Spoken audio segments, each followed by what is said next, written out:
For more, we're joined by the former defense minister of Georgia, Tina Khidasheli, in Paris for that defense and security conference taking place. Thank you for being with us here on France. Thank you for having me here. Your reaction to the day's news. We have this meeting, 30 chiefs of staff, not the United States in the room. Yeah, that's unfortunate, but at the same time, let's look at it as an opportunity for Europe to increase its capabilities, to strengthen its capabilities, to understand how much tied up Europe is together with the UK, regardless of Brexit.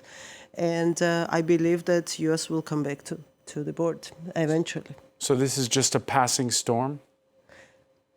Let's hope so. Just a passing storm, and this idea of a common European army seen from Georgia, is that just a pipe dream? No. Why is it a pipe dream? I think that European military standing together, well, within the NATO, you already are standing together. Now all capabilities are in line with each other. There is no major differences between the armies. I think all it needs is the strength and the structure put together, and understanding that there might be a moment in history when defense is just European, without American soldiers' foot on the ground. But I'm absolutely sure that if there is a threat to NATO security directly, obviously, war in Ukraine poses threat to NATO security, but I mean direct threat to NATO security. United States will be there as well to support the effort and to stand with its long-term allies, both the UK and the European Union. Donald Trump dealing directly with Vladimir Putin. How is that seen in Georgia, where the prime minister is closer to the Kremlin than an opposition that's been protesting in the streets over the legislative elections recently? Yeah, 102 days Georgians are on the streets. Today will be 102nd day. Non-stop protests for the European Georgia, for Euro-Atlantic integration of Georgia. Unfortunately, for the first time, government and the people are split on this existential agenda for the survival of the country. We don't believe in direct negotiations with Vladimir Putin.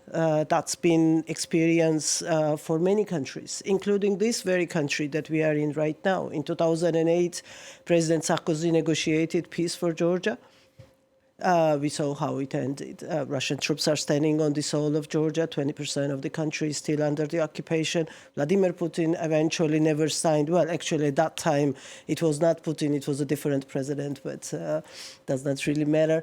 Eventually never signed the plan that Georgia president signed. So there were two different texts, and there was an understanding that at the end of it, once the actual fighting phase was over, things could have been negotiated. It did not work like that. Then we've seen Crimea. But before that, there was Budapest Memorandum, which was signed, guaranteed by all parties, including Russia, including the United States and other European nations. And still, Russia has a tendency of using the momentum, gaining strength, and then attacking another nation. That's what we've been telling to the whole world after 2008 war. That's what we've been warning the world after Crimea.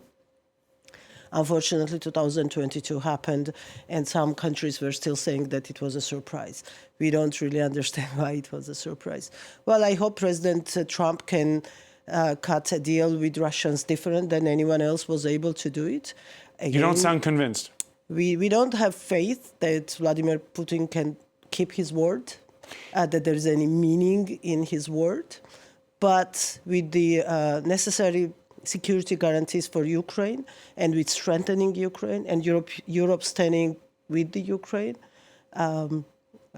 let's hope for the deal to be beneficial. It cannot be on the it cannot be without territorial integrity of Ukraine. It cannot be without security guarantees for Ukraine. You're a small nation, part of the former Soviet space, located on a major trade route that's always existed. You have Kazakhstan to one side, China, which has a port concession in Georgia. and of course Russia that we've been talking about. At this point in time, are people have less faith in Europe since January the 20th?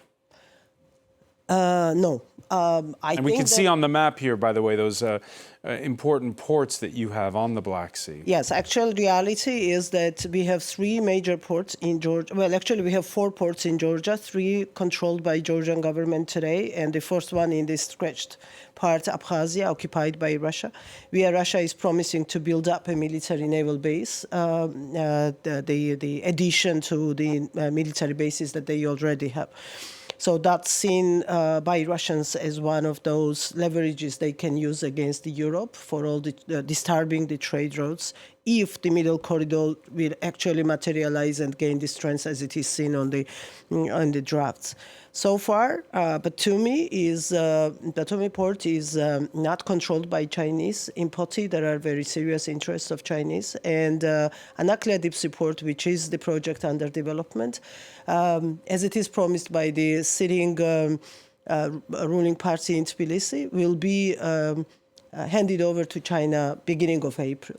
This is one of the major things that we are fighting now against, that we are trying to convince the West, being the European Union, UK, United States, all the stakeholders, to use this momentum and not let Georgian government to hand the major strategic asset of Georgia to Chinese. Georgian government understands that they cannot just go blindly to Russia. So do you feel, again, I get back to my question, when you look at that map and you see the context with Ukraine, with Russia, do you feel more isolated than before?